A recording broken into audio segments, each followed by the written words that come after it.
So sometimes life throws you curveballs. All of a sudden I had too many curveballs to manage.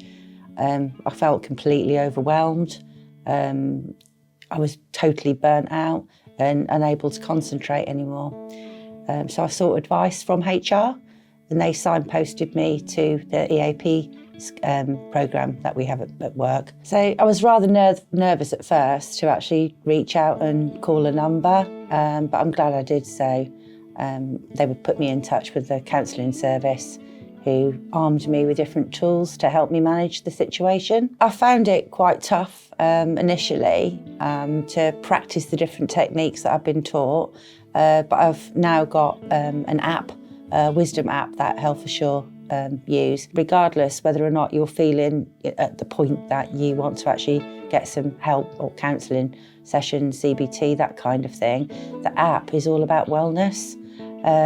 So that is a great starting point if you don't feel that you're actually ready to make that call. Midwich have been incredibly supportive. I'm so glad that I reached out and called that number. It's totally confidential. I got the support and the help that I needed to help me manage the situation. I now feel so much better and so glad that I made that call. And I would strongly suggest to anybody that ever feels like that, it's only one call, make it. Well, my experience with OCD has been quite long, and I first got diagnosed when I was at university. You never sort of fully recover from OCD, but you learn to manage it. So I've learned to manage it in sort of stages, really.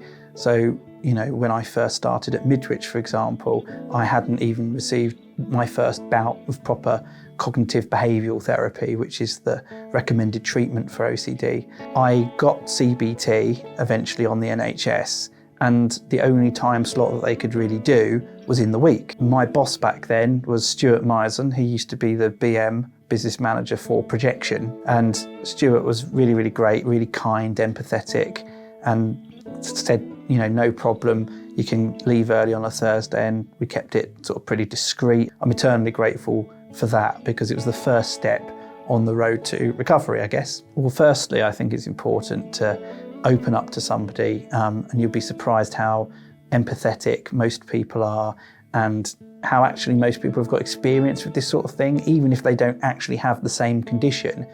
You know, we're not as different as, you know, you might think we are. And then obviously there are an abundance of resources and signposting on our HR. For example, seeing a GP now, it gets harder and harder. So it's great that we have private medical insurance where we've got an additional lifeline. If somebody needs to speak to a doctor, there's 24/7 helpline support available.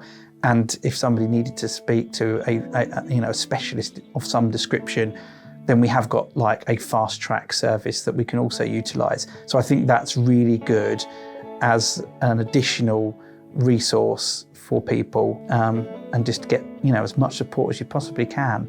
So I would say my journey with anxiety started in my early teens. I was at a stage where socially I didn't want to do anything, at times didn't want to leave the house, affected my life in general as a whole. And by the time I was 23, it was so bad that I was having panic attacks regularly, and it was kind of stopping me doing the things that I wanted in life. So I kind of just sat at my desk at Midwich one day and thought, oh, I'm not doing this anymore.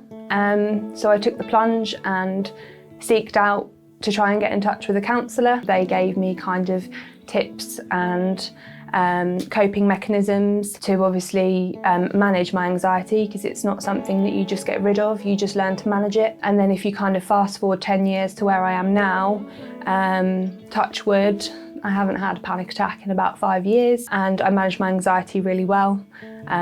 So I'm a lot better socially and a lot more confident about doing things that are out of my comfort zone. But I would just say my advice to anyone now that maybe is struggling or suffering in silence, to reach out, don't sit on it, take back the power for yourself.